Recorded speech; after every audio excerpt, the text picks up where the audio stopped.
Tes.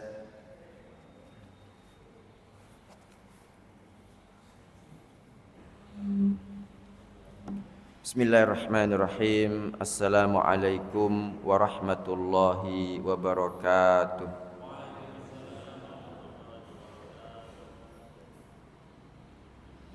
Alhamdulillahi rabbil alamin.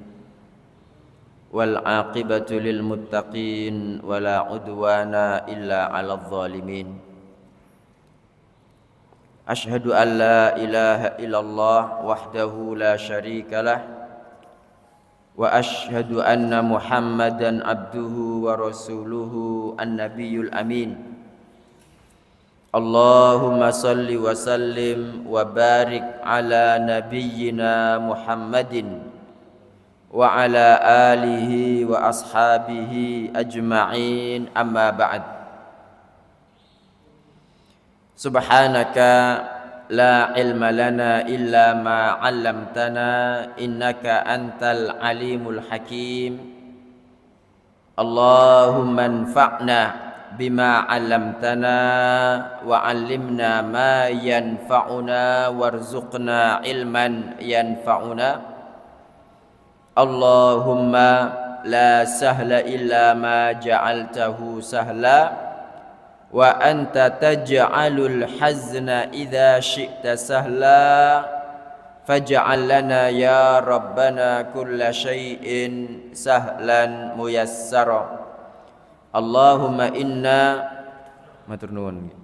Allahumma inna na'udzu bika min an nadilla aw nudalla aw nazilla aw nuzalla aw nadlima aw nudlama aw najhala aw yujhala alaina.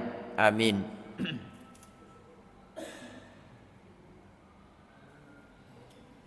Bapak-bapak, ibu-ibu dan saudara sekalian, jamaah salat subuh Masjid Al-Aqsa yang mudah-mudahan Allah Ta'ala senantiasa melimpahkan rahmat, barokah, ridha dan ampunannya kepada panjenengan semua.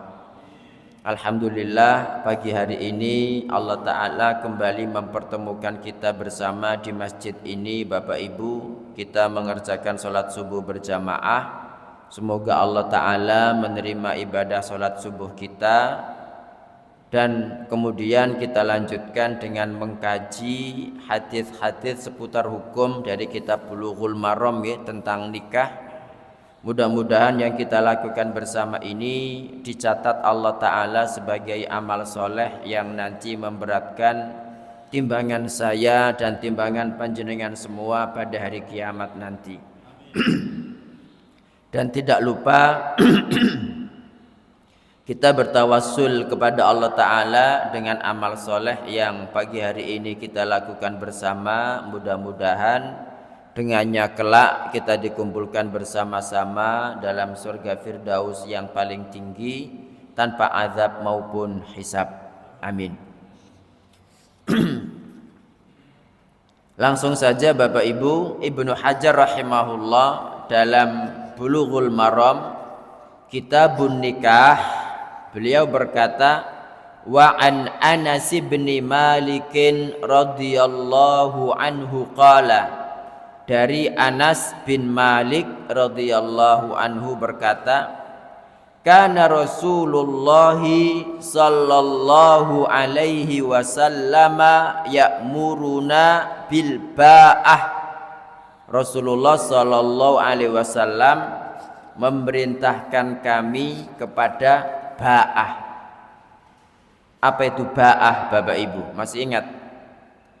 Pada hadis pertama dulu kan Nabi sallallahu alaihi wasallam mengatakan, ya ma'syarus syabab, wahai para pemuda, man istata'a minkumul ba'ah falyatazawwaj, barang siapa dari kalian mampu al-ba'ah, kepada ba'ah, falyatazawwaj, hendaknya dia menikah. Fa innahu aghaddu lil basar, karena menikah itu sangat menundukkan pandangan, wa ahsanu lil farj, dan sangat mensucikan kemaluan. Terus apa lanjutannya? Wa man lam yastati, barang siapa yang tidak mampu, fa alaihi bisiyam, maka hendaknya dia berpuasa. Fa innahu lahu wija, karena puasa itu baginya adalah perisai. Itu hadis pertama yang sudah kita bahas pada pertemuan bulan lalu. Apa itu ba'ah Bapak Ibu? Ba'ah itu, mohon maaf, artinya al-jima'. Artinya al-jima' itu ba'ah. Tetapi yang dimaksudkan dengan ba'ah pada hadis ini adalah mu'anun nikah. Mu'anun nikah. Mu'an itu jamak kata mu'nah. Mu'nah itu apa? Halo. Mu'nah itu mu'nah itu biaya pernikahan. Ya. Termasuk mahar dan nafkah harian. Itu namanya mu'nah. Nah, pada hadis ini Nabi sallallahu alaihi wasallam, kata Anas, kana Rasulullah sallallahu alaihi wasallam, adalah Rasulullah sallallahu alaihi wasallam ya'muruna bil ba'ah, memerintahkan kami untuk al ba'ah tadi itu. Ya, kalau artinya jima, artinya adalah biaya pernikahan, berarti orang laki-laki itu diperintah bagaimana caranya bisa mendapatkan yang namanya biaya. Dan untuk pernikahan itu yang paling bagus itu mahal atau bagaimana Bapak Ibu? Nanti ada pembahasannya bahwa sebaik-baik wanita itu adalah yang paling ringan bebannya kepada suami. Nah, nanti ada insyaallah kalau kita lanjut terus ya. Wa yanha 'anit tabattuli nahyan syadidan, dan Nabi sallallahu alaihi wasallam melarang dari tabattul. Tabatul itu apa? Tabatul itu orang yang fokus ibadah. Ibadah, ndak mikir nikah, ndak mikir apa-apa, fokus ibadah saja. Jadi dikatakan di sini bahwa batalaya betulu batlan, ya, itu min babi qatala. Jadi batalaya betulu batlan itu ikut wazan qatala yaqtulu qatlan, fa'ala yaf'ulu fa'lan, artinya qata'ahu. Qata'a itu memutus. Jadi orang itu memutuskan diri fokus untuk ibadah. Jadi maksudnya memutuskan diri dari apapun yang dimubahkan oleh Allah Subhanahu wa taala.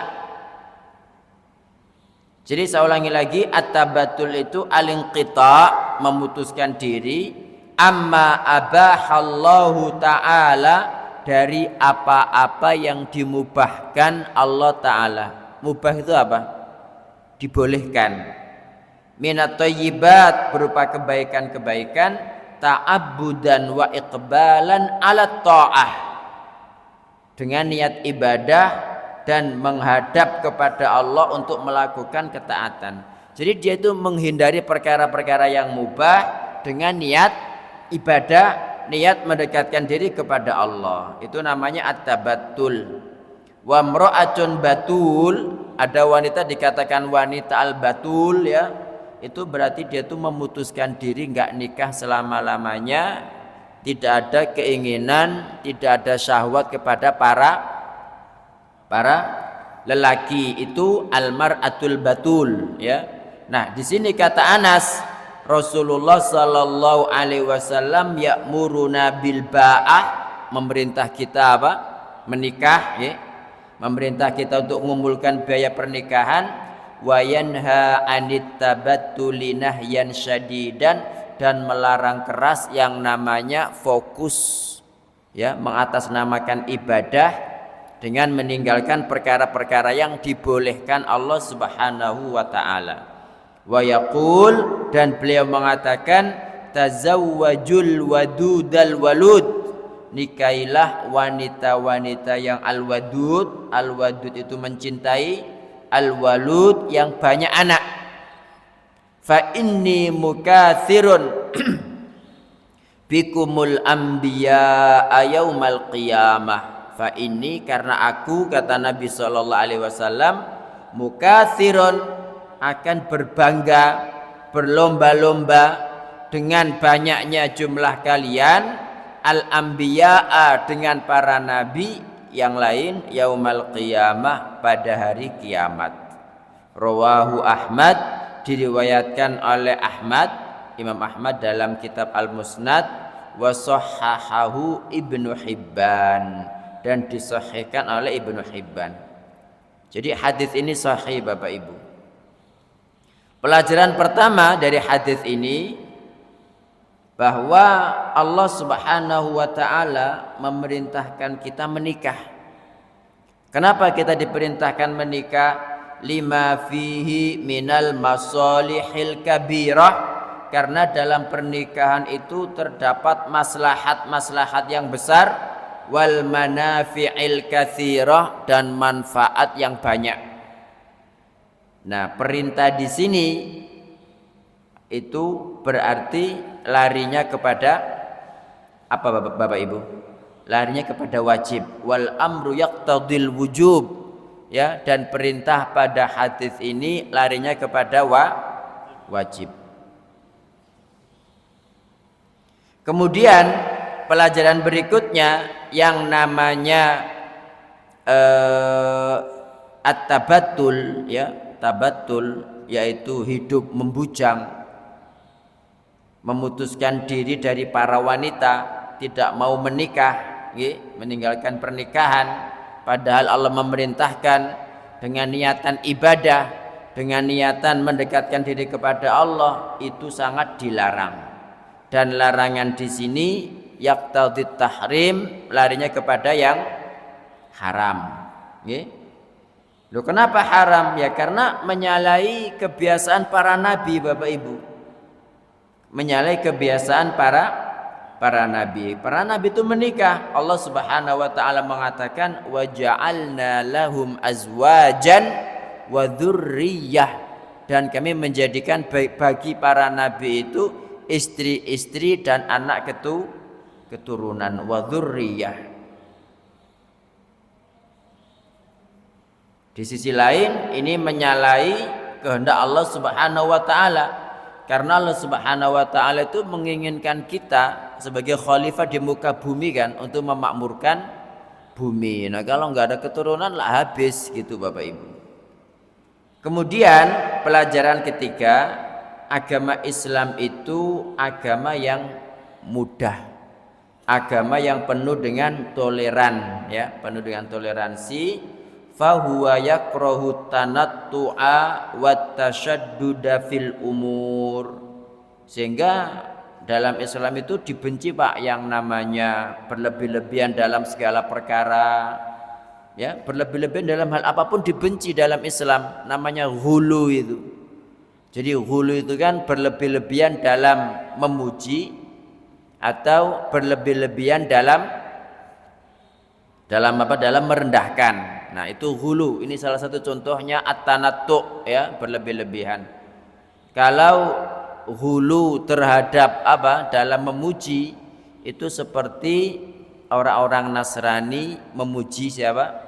Memuji Nabi Isa, disanjung begitu tinggi hingga beliau diletakkan pada selain tingkatannya yang standar, ya, sehingga diangkat dijadikan sebagai Tuhan atau anak Tuhan atau satu daripada tiga Tuhan. Kebalikannya Bapak Ibu itu orang-orang Nasrani. Orang-orang siapa? Kalau tadi Nasrani, ini orang Yahudi. Mereka itu sangat merendahkan Nabi Isa alaihissalam. Jadi Nabi Isa itu dianggap sebagai anaknya pelacur, ya. Jadi Siti Maryam itu dianggap sebagai pelacur. Kemudian beliau itu anak zina dan harus dibunuh. Makanya Allah Subhanahu wa taala menggambarkan mereka itu ketika mereka mengaku sudah membunuh Nabi Isa, mereka mengatakan inna qatalnal masiha Isa bin Maryam Rasulullah. Kami telah membunuh Al-Masih putra Maryam Rasulullah. Nah, Rasulullah di sini Bapak Ibu, mereka memanggil Nabi Isa sebagai Rasulullah itu bukan sebagai, mereka itu bukan karena percaya Nabi Isa adalah Rasulullah alaihi salam bukan, tetapi sebagai wadanan. Tahu wadanan ya? Sebagai bulian saking tidak percayanya bahwa Nabi Isa itu adalah Rasulullah gitu. Kata Allah, wa ma qataluhu wa ma salabuhu. Tapi mereka enggak membunuh Nabi Isa. Mereka tidak menyalib Nabi Isa, walakin syubbiha lahum, tetapi yang dibunuh itu dan disalib adalah orang yang diserupakan dengan Isa. Wa ma qataluhu yaqina, dan mereka tidak membunuhnya secara yakin. Terus yang yakin apa? Barrafa'ahullahu ilaih, tetapi Allah mengangkat Isa kepadanya. Dan Nabi Isa itu masih hidup Bapak Ibu nggih. Jadi dalam akidah Ahlus Sunnah wal Jamaah, Nabi Isa itu masih hidup. Jadi beliau itu dinaikkan ke langit itu dalam kondisi tidur ya. Beda dengan Nabi Muhammad sallallahu alaihi wasallam saat Isra Mi'raj, beliau itu dinaikkan ke langit dalam kondisi sadar. Itu Nabi Muhammad sallallahu alaihi wasallam. Kalau Nabi Isa dalam kondisi tidur. Nah, umur beliau ketika dinaikkan itu 33 tahun. Nanti di akhir zaman beliau turun ya, menggenapkan sisa umurnya, tinggal di dunia 7 tahun. Habis itu Allah Subhanahu wa taala mewafatkan beliau. Itu Nabi Isa. Itu sikap hulu, Pak. Orang Islam juga begitu. Ada yang hulu kepada Nabi Muhammad sallallahu alaihi wasallam, Bapak Ibu. Jadi hulu itu sampai Nabi Muhammad dianggap sebagai nabi, sebagai Tuhan, dimintai gitu kan. Dimintai, didoai. Ya kalau para wali ya, orang-orang soleh aja dimintai, apalagi Nabi Muhammad sallallahu alaihi wasallam. Itu bentuk hulu Bapak Ibu. Ini bentuk hulu dalam menyanjung. Adapun hulu dalam merendahkan, kan ada orang-orang yang namanya ingkarus sunnah. Ngapain kita ngambil hadis? Wis Quran ae po, kan begitu. Ada mboten? Halo. Nah itu ingkarus sunnah Pak. Berarti mengingkari Nabi Muhammad sallallahu alaihi wasallam. Lah orang yang ingkarus sunnah muslim ndak? Nah sekarang jenengan loh, misalnya ada orang mau masuk Islam terus ngomong, wes aku tak cukup asyhadu alla ilaha illallah wae, ndak pakai asyhadu anna Muhammadur Rasulullah gitu. Diterima ndak Islamnya? Ya mboten. Yang memerintahkan kita taat kepada Rasulullah siapa? Allah. Allah Subhanahu wa taala mengatakan, may yuti'ir rasula faqad ata Allah. Barang siapa mentaati Rasul, maka dia mentaati siapa? Allah Subhanahu wa taala. Jadi itu Pak bentuk hulu, sampai enggak mau menerima Nabi Muhammad sallallahu alaihi wasallam, enggak mau hadis sama sekali, Quran tok katanya. Nggih. Padahal Al-Qur'an itu kan global Bapak Ibu nggih. Al-Qur'an itu global, yang memperinci adalah hadis. Coba jenengan cari di Al-Qur'an, ada ndak penjelasan kalau sholat subuh 2 rakaat bacaannya jahar, sholat maghrib 3 rakaat bacaannya jahar pada 2 rakaat pertama, zuhur asar bacaannya sir 4 rakaat, ada mboten? Ndak ada. Bahkan doa-doa sholat ketika iftitah, Allahumma ba'id baini wajahtu wajhiya, Allahu akbar kabira walhamdulillah, seterusnya itu semua ada dalam Al-Quran. Tidak ada. Doa tahiyat pun at-tahiyatu lillah wassalawatu wattayyibat, atau at-tahiyatul mubarakatuh salawatu tayyibat. Di mana? Tidak ada dalam Al-Quran. Semuanya dari hadis. Terus ada yang pengingkarannya lebih ringan lagi Pak. Mereka mengatakan, wis kita ngambil hadis yang mutawatir aja, yang ahad ndak usah, gitu kan? Ada mboten? Ada. Terus ada yang mengatakan, wah hadis itu kalau meskipun sahih, tapi kalau menyalahi Al-Quran maka nggak dipakai. Sehingga ada orang mengatakan daging anjing halal. Loh kok bisa halal? Karena yang diharamkan dalam Al-Quran kan cuma 4, yaitu apa? Daging, hurrimat alaikumul maitah, diharamkan atas kalian bangkai, wadam darah, kemudian walahmul khinzir, daging bandeng, kenapa? Babi. Kalau bandeng ya halal tidak apa-apa. Wa ma uhilla li ghairillah, dan apapun yang disembelih atau dipersembahkan untuk selain Allah. Nah, dari ini mereka mengambil berarti yang lainnya itu halal. Wong sing haram cuma 4 tok kan gitu kan. Rokok halal karena gak diharamkan dalam Al-Qur'an. Loh, berarti beras, apel barangnya mana ada dalam Al-Qur'an ada beras halal, apel halal, enggak ada kan gitu Bapak Ibu. Nggih. Jadi ini bentuk ghulu dalam merendahkan Nabi Muhammad sallallahu alaihi wasallam. Nggih. Begitu. Nah, ghulu itu enggak boleh, Pak. Termasuk yang kemarin ya, pada bulan lalu kan ada orang-orang itu yang mengatakan kalau begitu saya akan puasa selamanya. Masih ingat? Yang satu bilang saya akan sholat malam selamanya, gak akan tidur.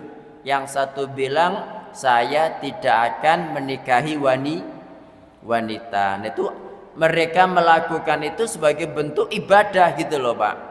Gak boleh, Allah gak pernah memerintahkan seperti itu. Jadi Islam itu sangat membenci yang namanya at-tasyaddud, berlebih-lebihan fil umur, dalam segala urusan ya. Jadi Islam itu agama yang tengah-tengah. Agama yang tengah-tengah. Dan yang namanya tabatul ya, hidup membujangkan diri, itu bukan syariat Islam, tapi ajaran orang-orang Nasrani. Islam bukan Nasrani, Islam bukan Yahudi. Makanya banyak ajaran Islam itu yang menyalahi Yahudi dan Nasrani Bapak Ibu. Nggih. Contohnya kayak masalah haid.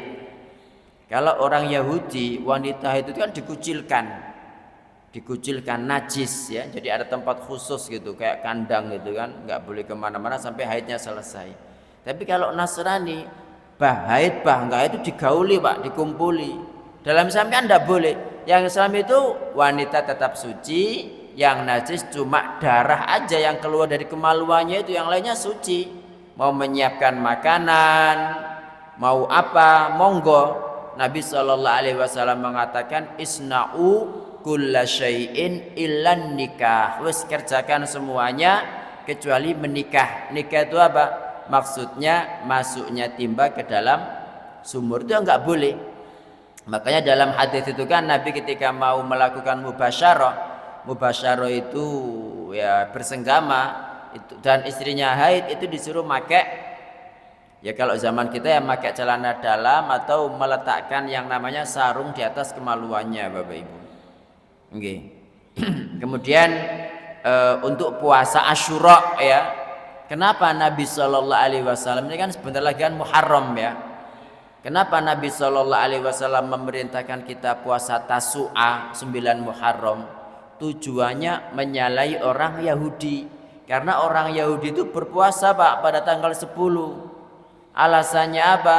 Karena pada hari itu Allah Subhanahu wa taala memenangkan Nabi Musa atas Fir'aun. Kata Nabi, kami lebih patuh dengan Musa daripada kalian. Makanya beliau memerintahkan kaum muslimin biar enggak sama dengan mereka berpuasa tanggal 9. Jadi yang disunahkan itu tanggal 9, tanggal 10. 11 enggak. Bagi yang sudah puasa tanggal 9. Tapi kalau misalkan tanggal 9 enggak tahu, taunya 10. Nah, tanggal 11 itu diperintahkan, tujuannya apa? Untuk menyalahi orang-orang Yahudi.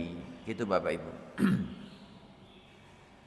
Allah Subhanahu wa taala mencela orang-orang Nasrani, Pak, tentang ibadah mereka itu.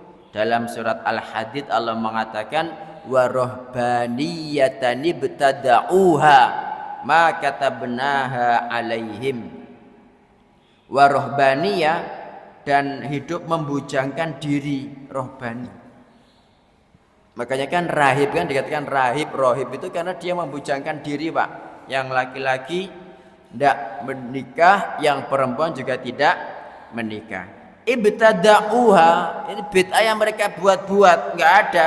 Ma katabnaha alaihim, kami Allah tidak mewajibkannya atas mereka. Jadi Allah enggak mensyariatkan, mereka yang mensyariatkan sendiri gitu loh. Jadi dalam syariat Islam ya syariat Allah Subhanahu wa taala yang namanya agama itu Bapak Ibu sesuai dengan fitrah manusia.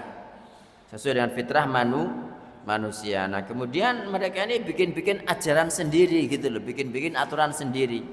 Makanya dalam Al-Fatihah itu kenapa Allah mengatakan memerintah kita untuk minta petunjuk ihdinas siratal mustaqim, ya kan? Siratal ladzina an'amta 'alaihim ghairil maghdubi 'alaihim waladdallin. Maghdub itu yang dibenci, Pak. Orang-orang Yahudi. Ad-dallin itu yang tersesat, orang-orang Nasrani. Kenapa? Kalau orang Yahudi itu karena mereka ngerti ilmu yang benar, cuma mereka ingkari. Ya, orang Yahudi, buktinya mereka tahu, Pak, tentang sifat-sifat Nabi Muhammad sallallahu alaihi wasallam, sifat-sifat para sahabat, tahu mereka. Dan tidaklah Nabi Isa itu diturunkan nanti pada akhir zaman. Kenapa? Karena setelah beliau membaca kitab Injil, ya, disebutkan tentang Nabi Muhammad sallallahu alaihi wasallam, tentang para sahabat, tentang umat Islam. Itu beliau berdoa kepada Allah agar dijadikan bagian dari umat ini, Bapak Ibu. Allah Subhanahu wa taala mengabulkan, akhirnya beliau nanti akhir zaman itu turun. Beliau kan akhir zaman, lebih akhir mana dengan Nabi Muhammad sallallahu alaihi wasallam? Nabi Isa lebih akhir, Pak. Tapi kenapa yang dikatakan Nabi akhir zaman Nabi Muhammad bukan Nabi Isa? Karena Nabi Isa itu nanti tidak membawa syariat baru. Justru beliau itu mengukuhkan, menguatkan syariat Islam. Itu Nabi Muhammad sallallahu alaihi wasallam. Jadi dijelaskan ada dalam kitab Taurat dan Injil itu. Dan pada akhir surat Al-Fatihah kan dijelaskan Muhammadur Rasulullah walladzina ma'ahu asyidda'u 'alal kuffari ruhama'u bainahum tarahum ruk'an sujjadan yabtaghuna fadlan minallahi wa ridwana simahum fi wujuhihim min atharis sujud. Kata Allah, dzalika mathaluhum fit Taurah. Itu penggambaran mereka, perumpamaan mereka dalam kitab Taurat. Wa mathaluhum fil Injil, sementara penggambaran perumpamaan mereka dalam Injil kazar'in akhraja syat'ahu fa'azarahu fastaghlada fastawa ala suqih yu'jibuz zurra'a liyaghidha bihimul kuffar. Jadi dalam Taurat dan Injil itu disebutkan, Pak, gitu loh. Cuma orang Yahudi nutupi, mengingkari itu, padahal jelas, ya, padahal jelas. Jadi orang Yahudi menjadi maghdub, apa? Sebabnya apa? Karena mereka mengerti, tapi mereka tutupi, mereka ingkari, Pak. Sementara orang Nasrani itu mereka mengerjakan yang tidak diperintahkan begitu. Kata Allah, wa rahbaniyatani ibtada'uha ma katabnaha alaihim. Jadi mereka itu banyak melakukan bid'ah. Agama itu mereka ngarang-ngarang sendiri, enggak diperintah tapi mereka lakukan. Kemudian pelajaran berikutnya, wa fil hadis, dalam hadis ini at-targhibu, ada perintah, ya, fi nikahil mar'atil walud, untuk menikahi wanita yang banyak anak. Bukan wanita yang mandul, Pak. Bukan wanita yang mandul. Nah, ini dalam riwayat yang lain itu ada seorang sahabat itu minta izin menikah kepada Nabi, tapi istrinya mandul, tidak boleh. Sampai 3 kali. Kesempatan kedua minta izin lagi, tidak boleh. Ketiga tidak boleh. Terus Nabi mengatakan tazawwajul wadudal walud fa inni mukatsirun bikumul anbiya yaumal qiyamah. Jadi enggak boleh menikahi wanita yang mandul, Pak. Harus yang banyak anak. Tujuannya apa? Liyaktsura naslul muslimin, agar banyak jumlah kaum muslimin. Wa ya'zuma sawaduhum, ya'zum itu kuat, ya, jadi banyak kekuatan mereka. Wa yakunu quwwatan fi wajhi a'da'illah, sehingga menjadi kekuatan besar di hadapan musuh-musuh Allah. Makanya kan mereka itu khawatir kalau kaum muslimin itu banyak jumlahnya, Pak. Ya, khawatir kalau kaum muslimin itu banyak jumlahnya. Seperti itu. Lah terus bagaimana kita mengetahui wanita itu subur apa enggak?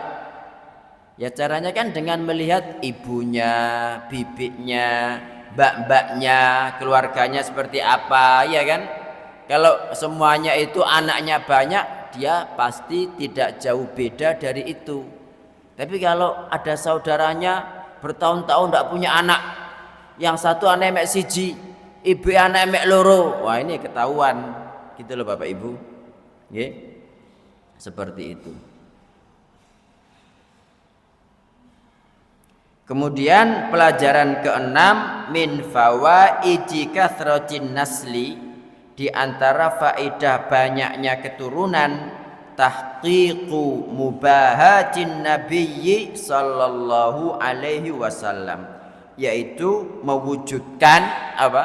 Mewujudkan keinginan Nabi sallallahu alaihi wasallam untuk bermubahah, berbangga-bangga dengan banyaknya jumlah umat beliau di hadapan para nabi pada hari kiamat. Gitu Bapak Ibu.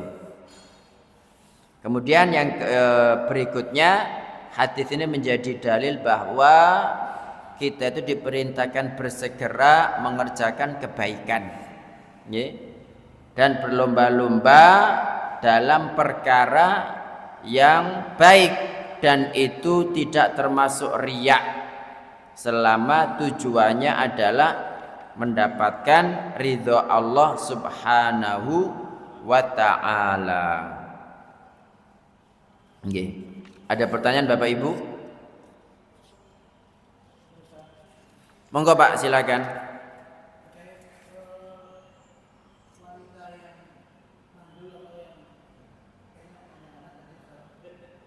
Dalam wanita yang mandul atau? Nggih.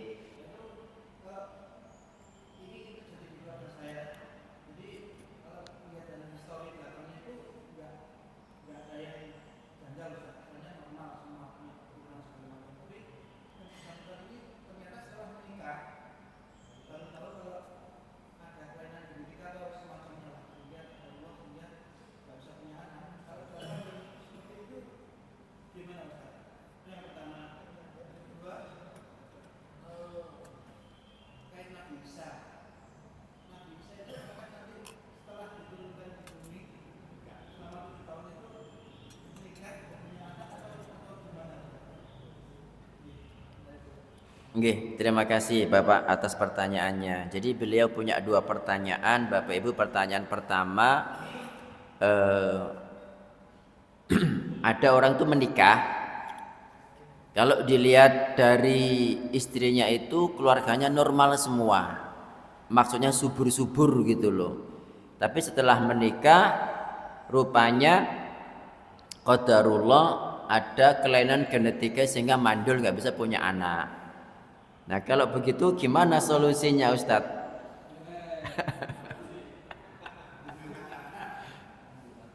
Enggak, ini kalau saya memberikan jawabannya khawatir marah semua.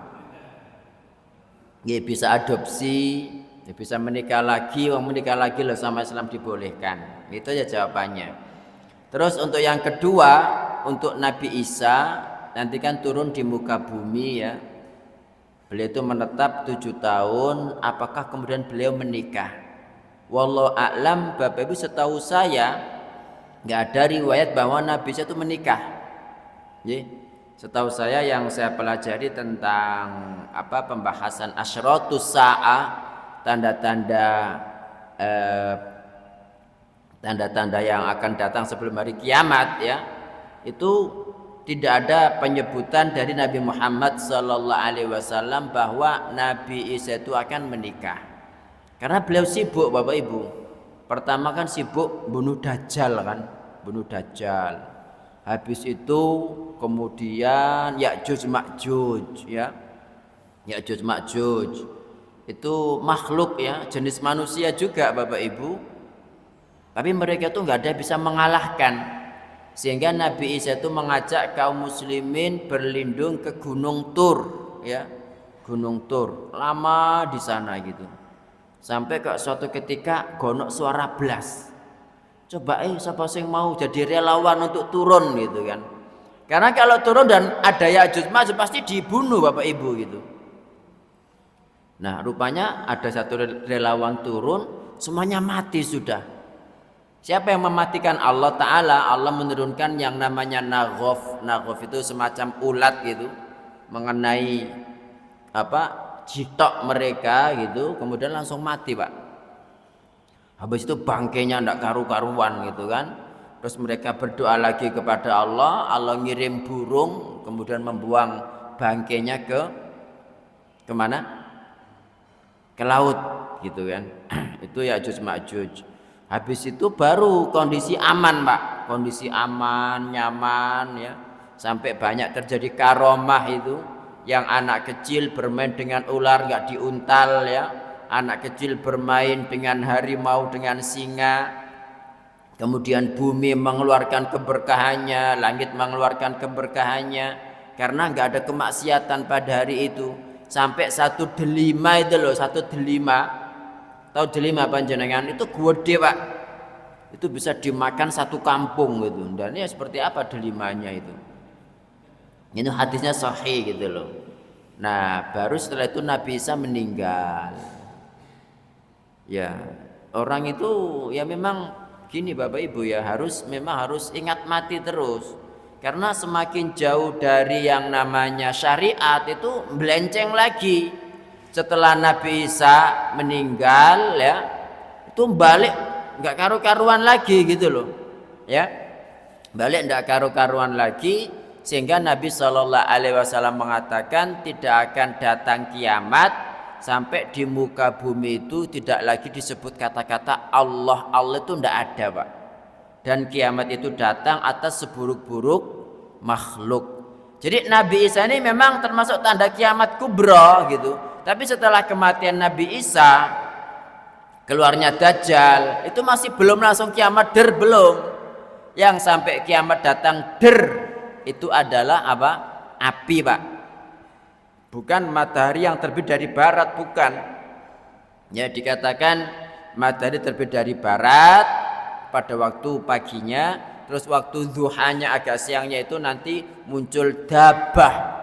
Dabah itu binatang bumi yang bisa ngomong itu. Nah, dan yang terakhir adalah api yang keluar kemudian menyeret mereka ke tempat berkumpul. Itu baru langsung kiamat datang. Nggih. Insyaallah begitu, wallahu taala a'lam.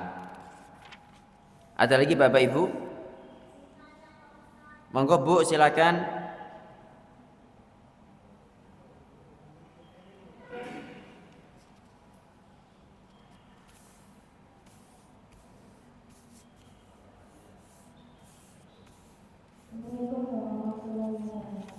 Waalaikumsalam warahmatullahi wabarakatuh.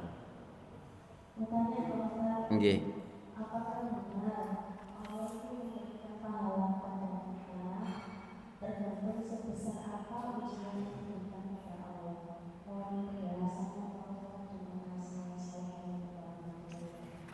Waalaikumsalam warahmatullahi wabarakatuh. Nggih, terima kasih Ibu atas pertanyaannya. Apakah benar bahwa Allah Ta'ala itu memberikan pahala kepada kita sesuai dengan kadar musibah yang dia dapatkan atau sesuai dengan kadar ujian yang dia dapatkan? Jawabannya benar. Makanya para ulama itu ada istilah, mereka mengatakan ada istilah al-ajru ala qadril masyaqqah. Pahala itu sesuai dengan kadar kepenatan. Semakin penat, semakin banyak letihnya, maka semakin besar pahalanya. Begitu. Jadi benar sekali.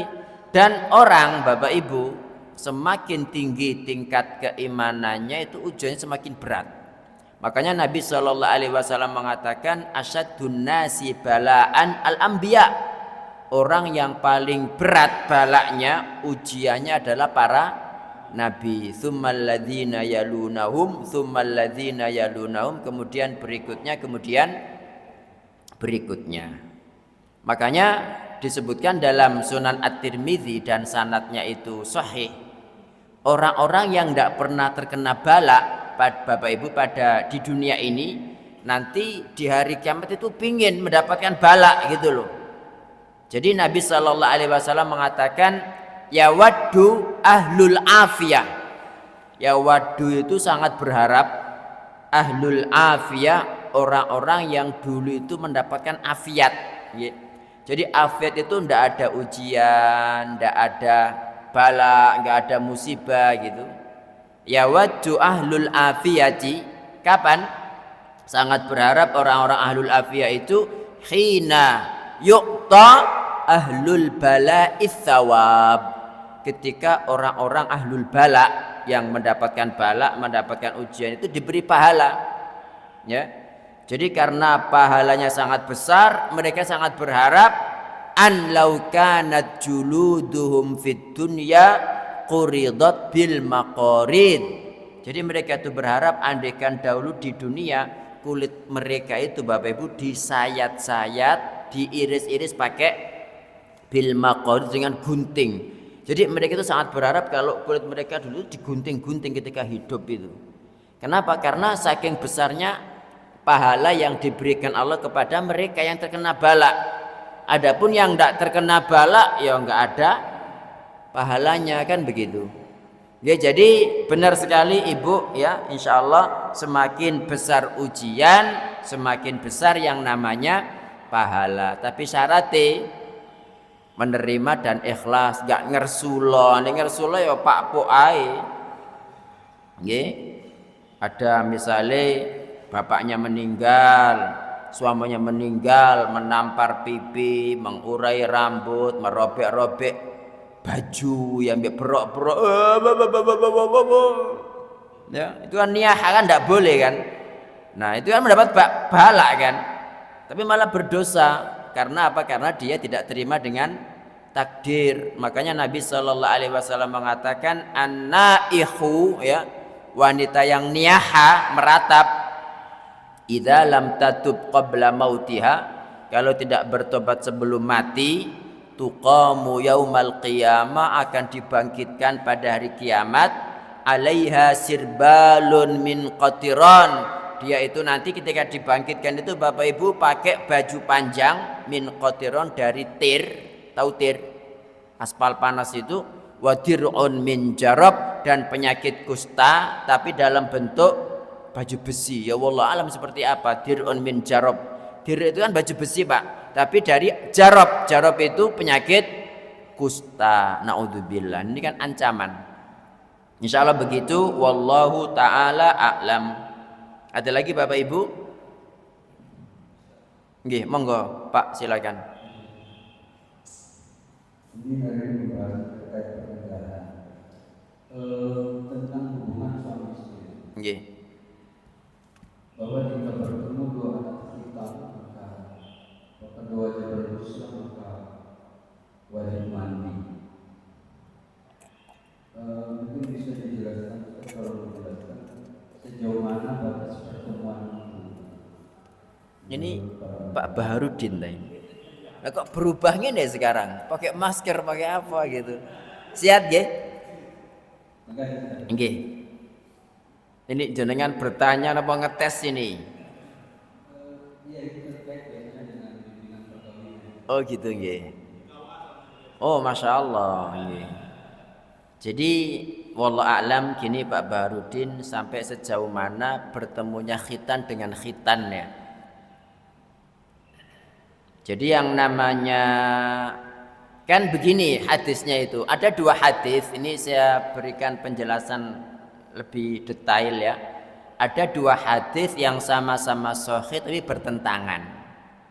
Pertama, innamal ma'u minal ma'i, sesungguhnya air itu dari air. Maksudnya air mandi jinabat itu hanya wajib ketika ada air mani yang keluar. Nah ini pada awal-awal Islam Pak. Tapi hukumnya dihapus sekarang. Kenapa? Karena ada hadis terakhir itu yang tadi disampaikan Pak Bahar. Nabi SAW mengatakan idza jalasa ahadukum, jika seseorang dari kalian duduk baina syu'abihal arba, di antara 4 cabang wanita. 4 cabang itu kedua tangan, kedua kaki. Tsumma jahadaha, kemudian dia berjihad. Nah, jihad kasur namanya ini. Tsumma jahada, kemudian dia berjihad mengeluarkan tenaga. Faqad wajabal ghuslu, maka wajib mandi. Au anzala au lam yunzil, ya, baik dia mengeluarkan mani atau tidak. Nah, hadis yang lain itu idza iltaqal khitanani, jika 2 khitan saling berjumpa, saling bertemu. Nah, yang ditanyakan Pak Bar, batasan mana? Wallahu a'lam, setahu saya yang namanya pensil ini Bapak Ibu itu nanti dikatakan wajib mandi besar itu ketika sudah masuk. Kalau masih di bibirnya begini misalnya buntu atau apa, ya enggak gitu loh. Makanya Pak Bar, nanti panjenengan ketika mempelajari tentang aib-aib dalam pernikahan, itu kan ada wanita itu yang sumurnya ada koron itu tanduknya, nggak tahu gimana, ada tanduk, ada tulang atau ada rotek itu bukan tanduk tetapi daging, intinya buntu Pak. Jadi dimasuk itu nggak bisa gitu loh, itu termasuk aib, harus dijelaskan gitu. Kalau bilang aja ya kemudian kalau nggak bilang diem nggak boleh, itu disebutkan aib kok gitu kan. Nah, andai kan misalnya mau dimasukkan kok buntu, nah kayak gitu kan nggak bisa. Itu wallahu alam, setahu saya nggak wajib, wong nggak ada yang masuk. Tapi kalau sekedar mohon maaf misalnya helmnya masuk tuh belum semuanya, itu berarti wajib mandi karena sudah ada yang masuk. Jadi kalau sekedar bertemu yang misalkan tidak sampai masuk baru nempel gini tok, ya, itu setahu saya wallahu a'lam itu tidak mewajibkan mandi. Tapi kalau sudah masuk sedikit, kepalanya masuk belum semua, itu berarti sudah wajib mandi. Nah Ustadz, ini belum lapo-lapo tapi metu disian, ya wajib mandi loh. Nggih. Ya, kecuali kalau yang keluar itu madhi, Bapak Ibu. Madhi itu kan keluar ketika terangsang, nggih. Cuma kan kelihatan sekali bedanya antara madhi dengan mani itu kan. Kalau madhi dia cuma najis, nggak mewajibkan mandi. Kalau mani suci tapi wajib mandi. Insya Allah begitu. Wallahu ta'ala a'lam. Ngaten Pak Ketua. Sami-sami. Monggo yang lain Bapak Ibu ada lagi? Nggih.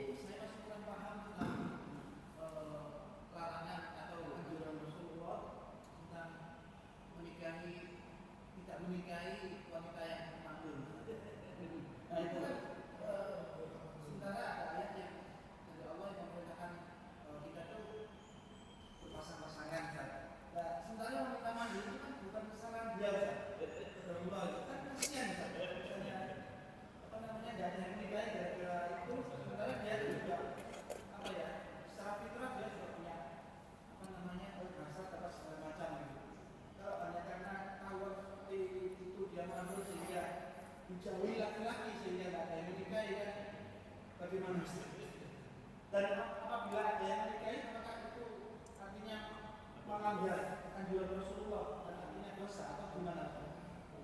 Nggih. Nggih, jadi jelas Bapak Ibu nggih pertanyaannya nggih. Ya, mandul itu kan bukan kesalahan dia, dari Allah. Masa Allah yang salah, ndak mungkin lah. Nah, sekarang kan banyak faktor yang menjadikan wanita mandul, termasuk makanan ya.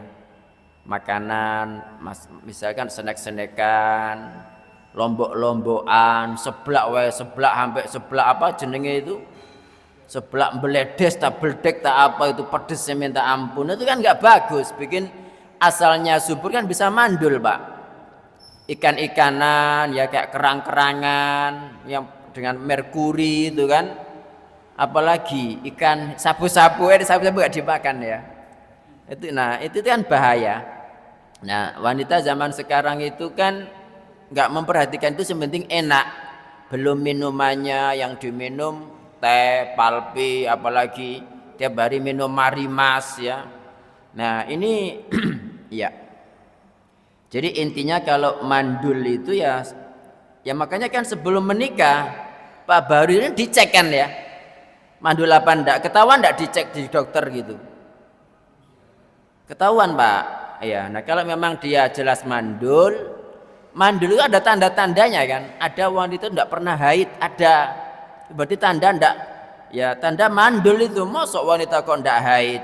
Nah kalau sejak awal ketahuan kan bisa dibawa ke medis, gimana solusinya, di terapi ya apa kan gitu kan ya. Jadi tanda-tanda mandul itu ada, kecuali kalau memang normal mal kemudian setelah itu enggak ketahuan, yaitu beda lagi nggih.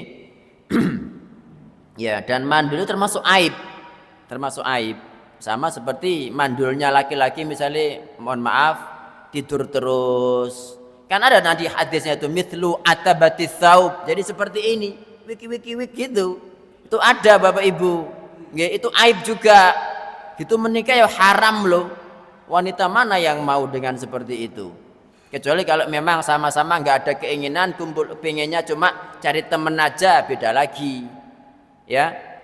Intinya aib itu nanti ada penjelasannya Bapak Ibu kalau kita membahas ini ya. Itu aib itu perlu dijelaskan. Kalau misalnya pasangannya kok menerima ya ndak apa-apa, lanjut gitu loh. Tapi kalau nggak menerima ya nggak boleh lanjut, fasakh itu. Malah nanti Nabi SAW itu ada hadis beliau menceraikan kan, gara-gara wanita itu ada warna putih gitu loh Pak, warna putih di kulitnya antara perut sama dadanya itu ada. Terus Nabi SAW mengembalikan sambil mengucapkan dalastum alayya, kalian menipu saya gitu. Cuma hadisnya nggak sahih, tapi nanti ada pembahasannya insyaallah nanti. Nggih, seperti itu, wallahu a'lam. Ya, solusinya bagaimana ya? Mestinya tahu sendiri. Jadi ya nanti insyaallah panjenengan dengan berjalannya kita mempelajari fikih ini kalau ngerti sendiri sih Pak. Insyaallah begitu. Wallahu taala a'lam. Nggih, ada lagi Bapak Ibu? Sampun suruk tah, Pak Bonang? Kok masih kirang nih loh, gak sepuadang. Nggih, ada lagi Bapak Ibu? Kalau nggak ada kita tambah satu hadis nggih. Wa an Abi Hurairah radhiyallahu anhu, dari Abu Hurairah radhiyallahu anin nabiyyi sallallahu alaihi wasallam qala, dari Nabi sallallahu alaihi wasallam bersabda, tungkahul mar'atu li arba', wanita dinikahi karena 4 perkara. 5 liha, karena hartanya, wali hasabiha, hasab ini keturunan mulia, kehormatan. Jadi mungkin ini anaknya gubernur atau keturunan ningrat begitu, anaknya kiai misalnya. Wali jamaliha, dan karena kecantikannya. Yang keempat, wali diniha, karena agamanya. Kata Nabi sallallahu alaihi wasallam, fadfar bidzatiddin, menangkan wanita yang dzatuddin, agamanya baik. Jadi dzatuddin itu mempunyai agama, maksudnya agamanya baik, ngerti sholat sing bener ya apa, ngerti wudhu yang benar seperti apa, ngerti masa haid ya apa. Sekarang kan banyak tidak ngerti Pak. Kadang-kadang haid aja, Ustadz bener tak kalau wanita haid tidak boleh keramas? Jadi sop, dan ya ampun gak keramas belas kan gitu. Fadfar bidzatiddin, maka menangkan wanita yang agamanya baik. Taribat yadak, niscaya kedua tanganmu selamat. Itu taribat yadak. Muttafaqun alaih, hadisnya muttafaqun alaih, sahih berarti Bapak Ibu, diriwayatkan oleh Imam Bukhari dan Muslim. Nah, pada hadis ini Nabi sallallahu alaihi wasallam memberitahu kita bahwa perkara yang mendorong laki-laki menikahi wanita itu 1 dari 4 perkara ini Pak. Pertama kali laki-laki menikahi wanita itu karena mencari kekayaannya. Karena 5 liha, mencari hartanya gitu. Jadi fa ba'dur rijal, sebagian laki-laki, yuridu fil mar'ati, menginginkan pada wanita itu al-mala wathara, harta dan kekayaan. Wa ba'dur rijal yuridu fil mar'atil hasab wasyaraf. Sebagian laki-laki ketika menikah itu ingin mendapatkan kemuliaan dan kehormatan. Wa ba'dur rijal yatlubul jamal, sebagian laki-laki mencari kecantikan. Justru kecantikan itu nomor 3 Bapak Ibu. Mungkin yang penting meskipun apa? Ya wis enggak usah wis. Iya, jadi enggih. Iya, jadi nah, kemudian yang terakhir wa ba'dur rijal yabhatsu anid-dini wat-tuqa. Sebagian laki-laki itu mencari agama dan ketakwaan. Nah, Nabi sallallahu alaihi wasallam menggarisbawahi yang terakhir. Bukannya Nabi itu menomor akhirkan agama, tidak, tetapi melihat kebanyakan orang ketika menikah itu pertama adalah mencari harta, kedua adalah mencari kehormatan, ketiga mencari kecantikan, dan yang terakhir berarti jarang itu mencari menikah karena mencari agama. Cuma Nabi menegaskan fadfar bidzatiddin, menangkan wanita yang agamanya baik, taribat yadak, niscaya kedua tanganmu selamat. Begitu. Nah, berarti hadis ini Bapak Ibu ya, Nabi Shallallahu Alaihi Wasallam memerintahkan kita untuk bergaul, berteman, berkumpul ya dengan orang-orang pilihan, dengan orang-orang baik, agar kita bisa meniru dan ketularan keutamaan mereka gitu. Makanya beliau mengatakan fadfar bidzatiddin, menangkan wanita yang agamanya baik, karena insya Allah bisa saling untuk menulari gitu loh. Tapi kalau nggak bagus ya ketularan nggak bagus juga Pak. Terutama para wanita solihah, misalnya kalau menikah dengan laki-laki tidak sholat, atau menikah laki-laki tidak benar, masalahnya kan ar-rijalu qawwamuna 'alan nisa, laki-laki itu pemimpin para wanita. Ya bisa-bisa kalau pemimpinnya nggak bagus, yang asalnya bagus malah ketularan tidak bagus.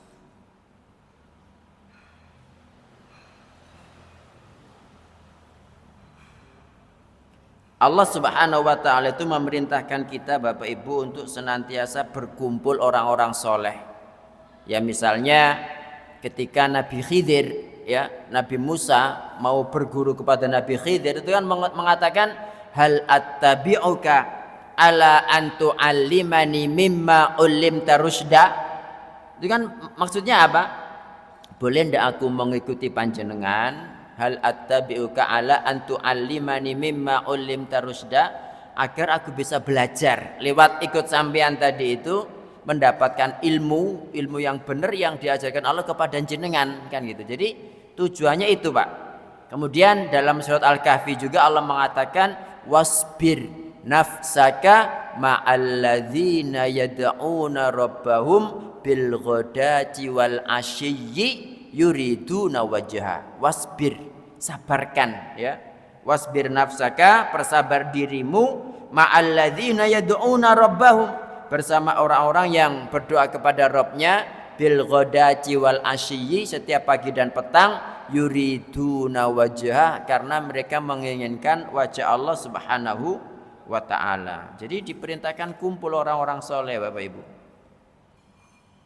Nah, kemudian pelajaran berikutnya sesuai hadis ini, berarti kita itu tidak boleh meniru kebanyakan manusia.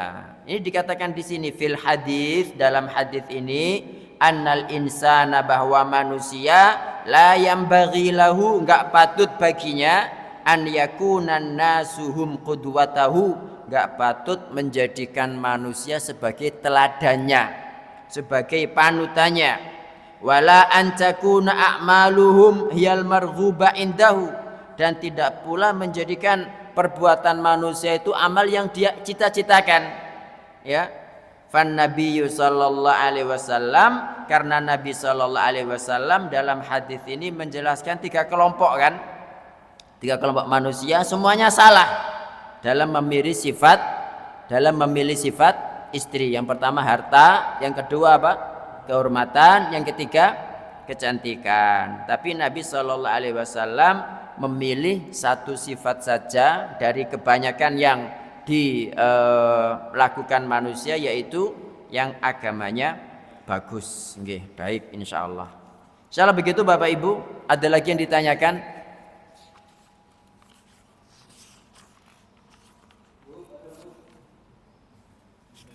Nggih, kalau tidak ada insyaallah pertemuan akan datang. Barakallahu laka wa baraka alaika wa jama'a bainakuma fi khair.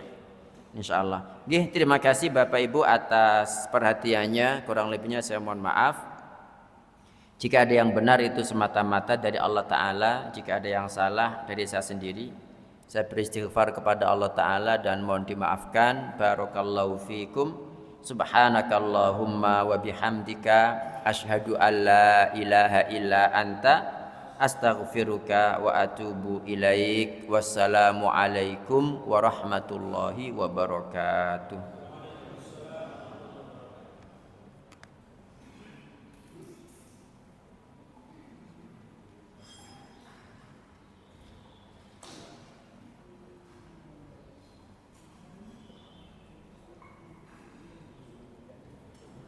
Jamaah insyaallah sudah masuk waktunya subuh. Nanti setelah